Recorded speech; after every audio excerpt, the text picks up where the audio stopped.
Hello students, welcome to All Force e-learning channel. This is K. Nageshwar Rao, your physics faculty. Today we will be dealing with session number 40. In the last session, we have discussed freely falling body case. We have explored various parameters corresponding to freely falling body. In case of freely falling body, initial velocity is 0. In case of freely falling body, acceleration A in kinematic equations will be replaced with plus g. So like that, we have modified equations and we tried to understand freely falling body case, isn't it? So now in this session, I will start with a body which is projected vertically in the upward direction. Okay, so upward projected body. So if the body is projected in the upward direction, acceleration A will be replaced with minus g. This is one fundamental I have already informed you. And let initial velocity of projection, let it be u. What is this? Initial velocity of or initial velocity of projection. Therefore, under these conditions, the kinematic equations can be written as v is equal to u minus gt. I have replaced dA with minus g. S is equal to ut minus half gt square. V square minus u square is equal to minus 2gs. Distance travelled in nth second. Sn is equal to u minus g of n minus 1 by 2. So these are the four kinematic equations which belong to this particular case, upward projected body case. Okay, so let me try to explore few parameters connected with this upward projection. What we can think of, if I project a body with an initial velocity u, what is the maximum height up to which it can reach? What is the time of ascent? Like this, in what time it comes back again? Or what is the total time of flight? If I project a body at t equal to 0 seconds, after how much time it comes back to my hand? Okay, so like this, various parameters you can explore. Okay, after so and so time, it will be at what height? Okay, like that you can think about several possibilities and you can derive equations for all those things. Okay, so let me first find out what time of ascent is. Let us say from here a body is projected in the upward direction with an initial velocity u. Okay, at the maximum height, let us say this is the point up to where it has gone. Okay, this is the maximum height. After going to maximum height, what happens? Its velocity becomes 0. Listen children, when body is projected in the upward direction, its velocity gradually decreases, and finally at some point of time its velocity becomes 0 and then it turns back, it falls back. So at maximum height, the final velocity of the body will be how much? It will be 0. I will make use of this point to identify what is the time of ascent. Let me pick up this first equation. What is first equation? V is equal to u minus gt. So at maximum height, V value is how much? 0. Or if upward motion is completed, like it has reached the maximum height, V value becomes 0. So 0 is equal to u minus gt. So from here you can write u as gt, and what this t is? Time taken for final velocity to become 0. Or you can also say like this, time taken by the body to reach maximum height. Or you can also say like this, time of ascent. So time of ascent is equal to what? U by z. Time of ascent is equal to u by g. So let us find out what this maximum height is. If a body is projected with an initial velocity equal to u, what is the maximum height up to which it can go? Let us try to find out that. We came to know that at maximum height v becomes 0. Let me pick up this equation. From this equation, what we can write? V square minus u square is equal to minus 2g. What is s here? Maximum height, h maximum. Okay, so at maximum height, final velocity is 0. I have replaced v square with 0. Therefore, minus u square is equal to minus 2g h maximum. Minus minus gets cancelled. H maximum is equal to u square by 2g. So if a body is projected with initial velocity u, what is the maximum height attained by the body? U square by 2g. And if you observe these two equations, both the time of ascent and maximum height are connected with u. Connected with u in the sense, if u changes, initial velocity of the projection changes, these two parameters will change. Look at this equation. From this equation, what you can write? Ta is directly proportional to u. From this equation, what you can write? H maximum is directly proportional to u square. That's what you can write, isn't it? So let me try to explore few other points connected with this one. From this equation, I will write u square as h maximum into 2g, and u can be written as under root 2g h maximum, isn't it? From this equation, what is u square? U square is equal to 2g h maximum. 2g h maximum. Therefore, u is equal to under root 2g h maximum, isn't it? Now, I am going to replace this u with under root 2g h maximum. All that I am trying to do is I am trying to express time of ascent in terms of h maximum. Okay. So, time of ascent is equal to u by g. What is our u? Under root 2g h maximum by g. If this g is taken into the root, it becomes g square 2g h maximum by g square. G gets cancelled. Under root 2 h maximum by g. So, this is what time of ascent is. This is another way of expressing time of maximum, sorry, time of ascent. So, the reason for trying to find out various possibilities of handling time of ascent is, sometimes in the question, let us say it was said that maximum height, a body is projected in the upward direction, the maximum height attained by the body is 10 meters. Here, velocity with which it is projected isn't it mentioned? It is not mentioned in the question. So, if velocity of projection is unknown to you and h maximum data is given, can't you find time of ascent using this equation? Yes, you can find. Okay. If h maximum data is not given, initial velocity of projection is given, you can make use of this equation to find out time of ascent. Okay. So, that's how fundamental data related to upward projection can be handled. Let us go a little bit into a detailed picture. Whatever this time of ascent is there, I would like to mention one more point here. If a body is projected in the upward direction, let us say from here it is projected, it has gone up to this height and it falls back, right? So, whatever time it takes to go up, we call it as time of ascent. Whatever time it takes to come down, we call it as time of descent. Now, what is this time of descent? How much is the value of time of descent? Regarding this one, already in the previous sessions I gave you an idea, one equation was also derived, but let me recollect. Remember children, if air resistance is ignored, when the body is going in the upward direction and in the downward direction, it takes same time. It means time of ascent, in whatever time it goes up, in the same time it comes down. Okay, provided air resistance must be ignored. If at all, if air resistance is considered, it will be different. Okay, it will be different. Okay, I will tell you. If a body is moving in the upward direction, in which direction air resistance will act? It acts in the downward direction.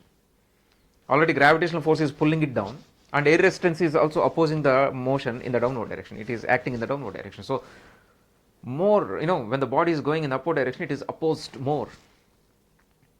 It is opposed more. So, very quickly its final velocity will be brought to zero value. So, time of ascent will be less when compared to time of descent in case of air resistance, if air resistance is considered. When body is falling down, air resistance will act in the upward direction, and the force of gravity will be in the downward direction. Compared to descent motion, when the body is falling down, in case of ascent, resistance is more, opposing force is more, isn't it? So, very quickly it when during ascent, very quickly it reaches to v equal to zero value. I mean final velocity becomes very quickly zero. So, time of ascent, if air resistance considered, is less when compared to time of descent. But if air resistance is ignored, time of ascent and time of descent both are same. So, here time of descent Ta equal to Td. This is what? Time of ascent, this is time of descent, is equal to how much? U by g. What about the time of flight? Time of flight in the sense, if a body is projected from here, time taken by the body to come back to the same position, it goes up and it comes down. So, time of flight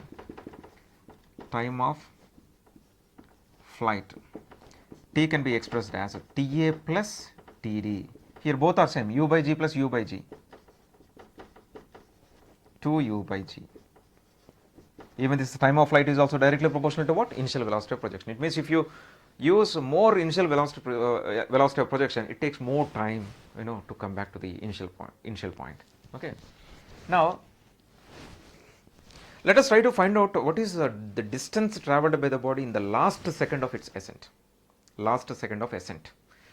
Let Ta is equal to 5 seconds. It means total time taken by the body to go upwards, to travel to the maximum point, maximum height, is how much? 5 seconds. What I'm trying to find out? I'm trying to find out distance traveled by the body in the fifth second. Fifth second in the sense the last second of its ascent. 1 second, 2 seconds, 3 seconds, 4 seconds, fifth second. In the fifth second, okay, it travels some distance, right? So let us try to find out how much is that distance. Here we know that TA is u by g. So let us find out distance traveled by the body in the last second of ascent. It means distance traveled by the body in u by gth second. U by gth second. Distance traveled by the body in the nth second. What is the expression? Sn is equal to u minus g into n minus 1 by 2, where n is nth second. Here distance traveled in the last second of ascent. What is last second? U by g. U minus g. Here you have to replace n with u by g minus 1 by 2. U minus, let us multiply this u into the bracket. Minus into minus plus, g by 2. G gets cancelled. U minus u, 0. So finally we are left with g by 2. So this is distance travelled in the last second of ascent. Now if you observe this, g is constant. Here initial velocity value is not there. It means whatever may be the initial velocity, the distance travelled in the last second of ascent will be same, and which is equal to g by 2. Whether you project a body with a velocity of 5 meter per second or 10 meter per second or 15 meter per second, whatever initial velocity of projection is there, in the last second of ascent, the distance travelled by the body will be always same, which is equal to g by 2. This is a very important point. Okay, g by 2. Distance travelled by the body in the last second of ascent is equal to g by 2. Okay. Now let us continue with the same situation. Body is vertically projected in the upward direction. Let us say this is the place from where it is projected in the upward direction with initial velocity u. Okay, I'll consider distance travelled in nth second. Okay, or the height at which it is present. Various things can be explored. Let us first consider this one. Distance travelled in nth second. How it can be written? Sn is equal to u minus g of n minus 1 by 2. Okay, let distance travelled in nth second is h, which is equal to u minus g of n minus 1 by 2. Okay. Now let me try to find out distance travelled in n minus 1th second. This is what? Distance travelled in nth second. Hn is equal to u minus g of n minus 1 by 2. Now I am trying to find out distance travelled in n minus 1th second. So h subscript n minus 1 is equal to u minus g of, now I have to replace n with what? n minus 1 minus 1 by 2. U minus g of, I can write this as n minus 1 by 2, and I can separate this minus 1. Minus into minus plus g. That's how you can write, isn't it? Now, what is u minus g of n minus 1 by 2? U minus g of n minus 1 by 2 is nothing but hn, distance travelled in nth second. So, hn plus g. So, distance travelled in n minus 1th second is equal to distance travelled in nth second plus g. Distance travelled in nth second plus g. And similarly, let us try to find out distance travelled in n plus 1th second. It can be written as u minus g of, in place of n, what you have to write? N plus 1 minus 1 by 2. U minus g of n minus 1 by 2 minus into plus minus g. Okay. Now, what is u minus g of n minus 1 by 2? It's nothing but hn, distance travelled in nth second. So, hn minus g. So, distance travelled in n plus 1th second is hn minus g. Distance travelled in n minus 1th second is hn plus g. Okay. So, see, these formulae are not meant for remembering. Or if you want, you can just remember that if distance travelled by a body in nth second is h, if it is given like that. Distance travelled in n minus 1th is h plus g. Distance travelled in n plus 1th second is h minus g. Or instantly you can derive. See, whatever you think of, if a body is projected in the upward direction, whatever kind of model you think of, all those things can be discussed here. If you wanted to find out velocity of the body after so and so second, if you wanted to find out height up to which it goes after so and so time, okay, So you can explore all kinds of possibilities here. Okay. So let us proceed further. I'm going to find change in velocity. Before I discuss about this change in velocity, let me tell you one point. If a body is projected in the upward direction, here I can talk about change in velocity, because when the body is projected in the upward direction, it is going in the upward direction and it reaches certain maximum height. When it is going to the certain maximum height, direction is constant, but magnitude is decreasing and it is becoming 0. After reaching the maximum height, it is falling back. Now see, direction of velocity is reversed and the magnitude gradually increases. So this is where, this is, imagine that this is the point from where it is projected. Okay, its velocity, let us say it's u, and by the time it has reached, velocity has become 0, and when it is falling back, after some time it has reached here. How much will be the velocity? Velocity will be same u. So with whatever velocity it is projected in the upward direction, with the same velocity it reaches the point from where it is projected. Not only this one, if a body is projected, let us say from the ground it is projected in the upward direction and it has come back. During upward motion, whatever velocity it possesses here, let us say it is v1. During downward motion, at the same point it possesses same velocity v1, except directions will be different. Because we have ignored air resistance, so whatever scenario happened in the upward direction motion, the same thing will reflect back in the downward direction, except directions are reversed. Okay, so everything will be like time of ascent is equal to time of descent. Okay, velocity of projection is equal to velocity with which it is received back at the starting point. Okay, so now what I'm going to do is, I'll consider that initial velocity with which it is projected, here it is u. So according to our observation, right now whatever observation we have made, at this point it will be received back with the same velocity u. Now at this point, what is the change in velocity? Change in velocity can be expressed as delta u bar is equal to final velocity minus initial velocity. In vector form I have taken. What is the final velocity? It's u only, but it is in the downward direction.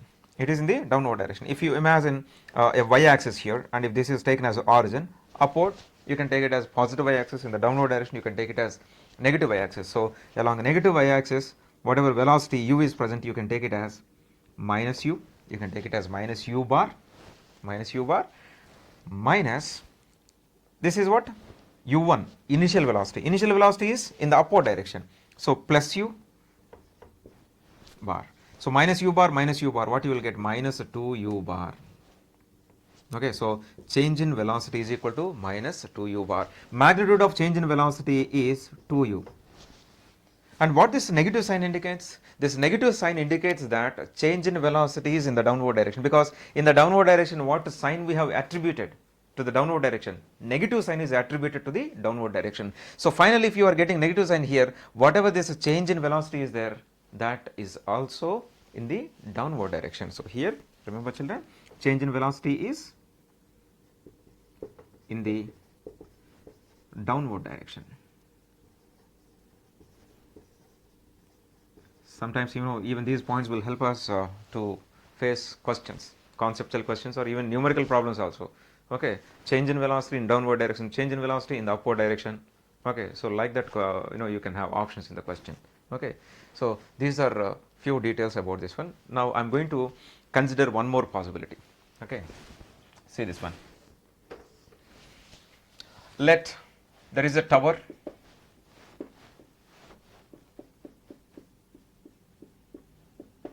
of height h. What is the height of the tower? Its height is h. Simultaneously, one body is released from the top of the tower, and simultaneously another body is projected with a velocity u. Initial velocity, in this case, it's 0. It's a free fall. It is dropped. And simultaneously one body is projected in the upward direction with a velocity u. Okay. What happens? The body, freely falling body, it comes down. The body which is projected upward direction, it goes up. When they are moving like this, there is a distance of separation between them, right? After some time, they meet, they cross each other, isn't it? Or you can think about the possibility of meeting of these two bodies at the center of the tower, isn't it? Or if you may ask the questions like, after a time equal to t, what is the distance of separation between them? When these two bodies, when the body is falling down, when the body, upward projected body is going up, there is a distance of separation or not? So you will be asked about the distance of separation, or you will be asked at what height they will meet from the ground. Okay, after what time they will meet, like that, several questions you can expect. So let us first find out, after a time t, what is the gap between those two objects. Listen to me, children. Here what I am talking about, one body is dropped from the top of a tower, another body is simultaneously at the same time, another body is projected in the upward direction, and the height of the tower is given as h. Let, what I am talking about, I am going to talk about the distance between the bodies after a time t, after a time t. So during this time, what happens? The freely falling body, it will travel some distance, there will be some height of fall, and upward projected body also travels some height, isn't it? So I will redraw the diagram again. So let us say this is our tower. So freely falling body, let us say it has covered it fell through a height equal to h1, and upward projected body, let us say it has gone to a height equal to h2. Let the distance of separation between them is x. Okay, and this h1 for freely falling case, how it can be written? H1 can be written as half g t square. What is this t? Time after which the gap between these two bodies is equal to x. During that time, this h1 is what? Height of fall of the freely falling body. Since it is freely falling, u is 0. Actually, this is what? H is equal to ut plus half gt square. U is 0, so ut term won't be there, it vanishes. So finally you are left with h1 is equal to half gt square. Similarly, h2, how it can be written? H2 can be written as, it's projected with initial velocity u, so ut, since it is upward motion, what you will have? Minus sign, minus half gt square, isn't it? Now, from this picture it is obvious that h1 plus x plus h2 is equal to what? H. So h1 plus x plus h2 is equal to h. Okay, h1 is what? Half gt square plus x plus h2 is what? Ut minus half gt square is equal to h. Half gt square minus half gt square gets cancelled. Therefore, x is equal to h minus ut. So the distance of separation between the bodies after a time t is equal to h minus ut. Now let us find out after what time they will meet. Okay, what I am going to talk about? Time after which the bodies will meet.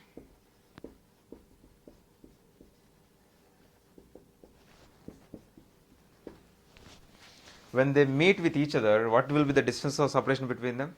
Distance of separation between them will be 0. So this x is 0.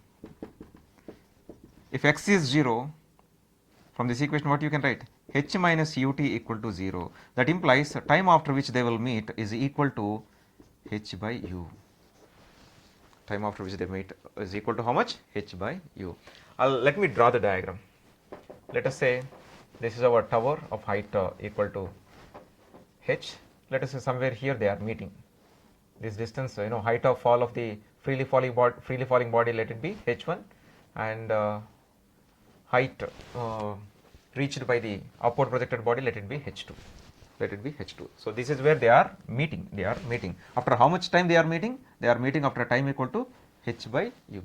Logically we have come to this conclusion. When they are meeting, what is the distance of separation between them? It's 0. So you can replace x with 0 and you can get t equal to h by u. So now if at all the question is like, at what height the body is present from the ground, or at what height they will meet from the ground, it means you have to find out h2. Okay, so the height at which they meet is h2. And what is h2? h2 can be expressed like this: ut minus half gt square. Now we came to about time after which they are going to meet, h by u. T is equal to what? H by u. I am going to replace this t with h by u. So u into h by u minus half g h square by u square. U gets cancelled. So h minus g h square by 2u square. So this is the height from the ground at which they are going to meet. Now let us try to explore a few other points. Time after which their velocities becomes equal. Since v is equal to what term? U minus gt for upward projected body. For downward projected body, v is equal to simply gt. So what is my assumption? My assumption is after a time equal to t, I will assume that both are acquiring same velocity. Both are acquiring same velocity. Therefore, u minus gt is equal to gt. Therefore, u is equal to 2 gt. Therefore, time after which their velocities will be equal is how much? U by 2g. So after this time, their velocities will be equal. Their velocities will be equal. Now let us think about another point. With what velocity the body should be projected such that they meet exactly at the center of the tower. At the center of the tower. What I am talking about? I am talking about velocity of a projection in the upward direction such that the bodies will meet exactly at the center of the tower. If they are meeting exactly at the center of the tower, this h2 will be how much? h2 will be equal to h by 2, half of this height of the tower. Therefore, from this equation, h2 is equal to h minus gh square by 2u square. No, so h2 is equal to h by 2, and this is equal to h minus gh square by 2u square, and it can be shuffled. What you will get, gh square by 2u square is equal to h minus h by 2, which is equal to h by 2. H gets cancelled, 2 gets cancelled, therefore u square is equal to gh. U is equal to under root gh. Okay. So if you are having a tower of height h, if you project with a velocity, initial velocity u equal to under root to gh, then the two bodies will meet exactly at the center of the tower. Exactly at the center of the tower. Okay. Now from this equation, t is equal to h by u, this h can be written as ut, isn't it? And if you replace it here, g into ut, if you square it on both sides, you will have u square is equal to g ut. Therefore, t is equal to u gets cancelled, and what you can write? You can write expression for u is equal to gt. So in terms of time, in terms of height, you can express the velocity with which it has to be projected in the upward direction so that they will meet exactly at the midpoint of the tower. At the midpoint of the tower. If they are meeting at midpoint of the tower, okay, then what will be the final velocity of the body? Let us see that. Final velocity of the upward projected body is this one, right? So v is equal to, what is the initial velocity with which the body is projected such that bodies are meeting exactly at the center? Initial velocity is equal to gt. So if I replace u with the gt minus one more gt is there, both gets cancelled, then v will be 0. It means if you project a body with some initial velocity such that the bodies will meet exactly at the midpoint of the tower, at that time final velocity of the upward projected body will be 0. It means the body goes and exactly at the center its velocity becomes 0 and it falls back from there. It doesn't go further. Okay. So this is a small model. In the further classes also we will be discussing about these models. Okay. Thank you, children.